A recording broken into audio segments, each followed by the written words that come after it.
दिखाया जा सकता है। ये सब एक दिन अपने अंजाम को पहुंचेंगे।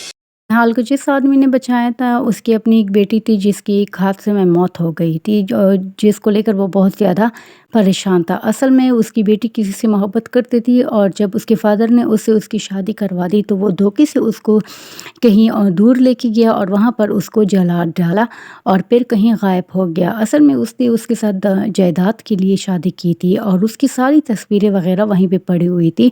अब निहाल को देखकर उस शख्स के दिल में अपनी बेटी का ख्याल आया।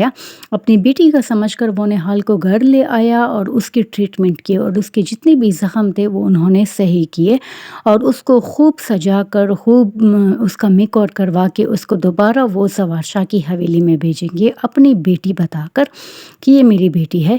असल में वो जब वो उसको सारी बातें बता रहा था, सारी कहानी बता रहा था अपनी बेटी के बारे में, तो निहाल को उस पर बहुत तरस आया और उसने उसको तसल्ली दी कि जो जिसके साथ बुरा करता है वो आखिरकार अपने अंजाम को पहुंच ही जाता है।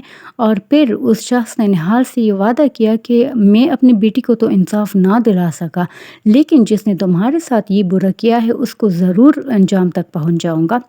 और फिर वो निहाल से वादा कर लेता है कि मैं हर मुमकिन कोशिश करूँगा कि तुम्हारा साथ दे सकूँ।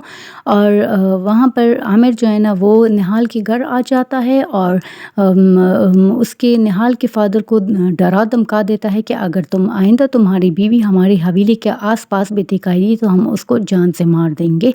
असल में उसको निहाल नहीं मिली होती तो वो बार बार हवेली के चक्कर लगाती है।